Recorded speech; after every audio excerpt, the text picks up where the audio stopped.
Welcome to Sri Lanka.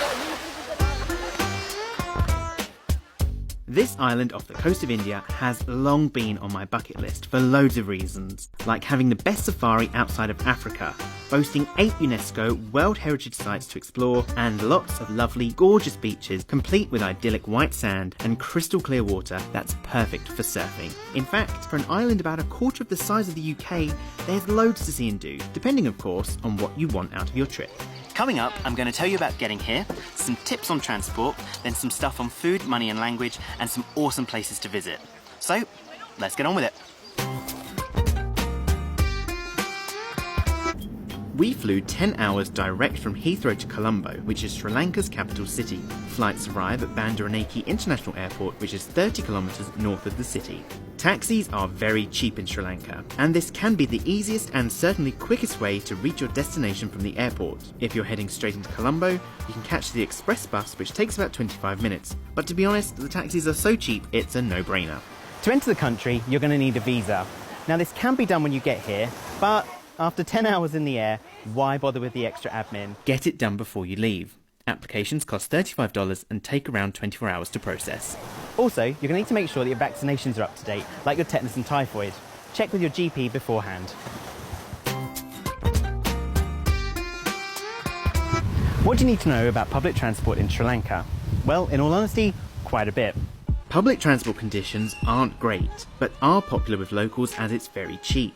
Buses tend to leave when they're full, so for anyone on a schedule, we'd give them a miss. Also, trains are often slower and less efficient than simply getting a taxi. My advice? Take anything described as luxury or express with a generous pinch of salt. The key thing in Sri Lanka is that your money goes a long way. For example, our 2-hour taxi from Colombo to Unawatana cost 9,000 rupees, which is actually about 40 quid. So for this reason, we made the most of getting around with private car hire and tuk-tuks. Hiring a driver to chauffeur you around is surprisingly affordable and, let's face it, way more luxurious. It's also a big time saver, which is a massive bonus. The roads are in surprisingly good condition. Just watch out for the tourists, the cyclists, buffalo, stray dogs and massive lizards. They all make it a little hair-raising at times. We used Uber to navigate Colombo and red cabs for everywhere else. Failing that, you could always haggle for a tuk-tuk, which are ideal for quick journeys. There are a couple of things you need to know before you start off. Number 1, always agree the price before setting off. And number 2, be direct about where you want to go. Don't settle for any detours or any other places they might want to take you. Anyway, up next, here are some of my favourite things to do in Sri Lanka. Unawatana is loved by locals and tourists alike. And with palm trees, white sands and blue waters, it's easy to see why it's one of Sri Lanka's most popular beaches. Right behind the beach is a small shopping strip for souvenirs and restaurants. And ladies, going topless on the beach is a definite no-no. And if you're a couple, make the P in PDA stand for private, not public. Okay, newsflash. Sri Lanka has the best safari outside of Africa, since the country has one of the highest rates of indigenous plants and animals in the world. Udawalawi National Park is a personal highlight of mine and home to some 200 different species. If you're looking for elephants, it's the best place to see wild ones, especially early in the morning and later afternoon when they're avoiding the midday heat. If you're looking for stunning views and cliches about breathtaking scenery, take a look at this. Ella is gorgeous. Really take the time to explore the area's natural beauty and ample vista points. Of course, no trip to Ella would be complete without stopping by 9 Arches Bridge for a selfie. As you can see, the train is super loud. We took the iconic 6-hour train journey from Ella to Kandy, and since we've already established that you don't get trains for speed and convenience, it's all about the views. Fares are really cheap, and upgrading to first class with allocated seating and ceiling fans genuinely won't make an impact on even the most stringent of budgets. Just bear in mind that tickets can only be purchased on the day of travel, so arrive early to avoid disappointment. Remember what I said earlier about having realistic expectations? Well, at one point we passed through a storm, and our first class carriage leaked. Bear in mind that Sri Lanka has a tropical climate, and this rain lasted for hours. Our seats and bags were soaked. So yeah, the trains aren't comfortable, but they're certainly an experience. When you get to Kandy, visit Sri-Lanaka Malagawa, the temple of the sacred tooth relic. It's a beautiful temple that houses a tooth which belonged to the Buddha. To enter the site, you'll need to cover up appropriately and remove your shoes. Dambulla is famous for its epic rock cave temple, which is filled with huge Buddha statues. Here's what you need to know about visiting this important holy place. Posing for pictures with the Buddha is frowned upon because it's custom to never have your back to him. And, as with all temples, Buddhist or Hindu, guests must be appropriately dressed. Take off your shoes and any headgear and make sure that legs and shoulders are covered. If in doubt, follow the locals and do what they do. Speaking of locals, these cheeky chaps will swipe even the most well-hidden snack, so don't leave your bag unattended. Also in Dambulla is Sigiriya. It's an ancient temple at the top of a mountain carved out of the bedrock. It's also called Lion Rock because of the giant paws that guard the entranceway. Now, if tourists aren't your thing, and let's face it, they can be quite annoying, you might want to check this out instead. Pijjarangala. It's less well known but offers stunning views of the main attraction. It's also significantly cheaper at 500 rupees rather than the 7,500 at Sigiriya, though I will say the climb is definitely not for the faint-hearted. Go around 4:30 in the afternoon and make it for sunset. Polonnaruwa is divided in two parts, the new and the old, and it's the old town which is made up of the ancient ruins of the royal city, which put me in mind of a Sri Lankan equivalent to the Roman Forum in Italy. It's a great place to pretend to be Lara Croft and spend the day exploring the hundreds of ancient tombs, temples and statues.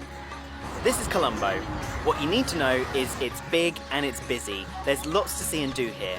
But what's great about it is you can start spending on your card, there's Uber to get around, and there are fast food restaurants that you might recognise from home. Fast food isn't for everyone. Hurry and run. So for something more authentic, this stopover city is the perfect place to sample traditional Sri Lankan cuisine. They're really good. Food is always a big appeal to my travels, and there's plenty of it here in Sri Lanka, with my personal highlight being egg hoppers and a side of breathtaking view in Ella. Another delight was the street food in Kandy. So I'm here in a very noisy Kandy. Just bought some street food from the market. Got a really long journey later, so I'm going to snack on these on the way up, but I couldn't resist having a little bite of this vegetable roll. This is really good. I met up with my friend Asuru to try some of his favourites. And this here is dal, and then posambo, which is made out of coconut scrape, a bit of lemon in it, and some green chili. So this is like authentic Sri Lankan way, not made for you. So be careful. It'll be spicy. Yeah, okay. If you just show this to a Sri Lankan person as this could be like Sri Lankan breakfast. People think, oh, you're having breakfast. It's a breakfast. But yeah, the more you add, like more items you add, the more you add, like, you know, white rice, it could be for lunch. Okay, so the meals get bigger as the day goes on. Yeah. Wow. We talked some more about food, and then Asura taught me how to eat like a real Sri Lankan. Like lower this point, you shouldn't touch foot. Between so it's like mostly you touch foot from like the fingertips. top. Yeah, fingertips. And my mother always like, you know, shout at me if I put foot like dirty everywhere. hands. Yeah, dirty hands. So that's the only rule that is given by parents. So other than that, you can mix and match anything and eat. Does it matter what hand you use? Like, I'm right-handed, but if mostly like people eat from right hand. like shaking your hand would always be your right hand. So right hand would be the eating hand as well. Okay. Yeah.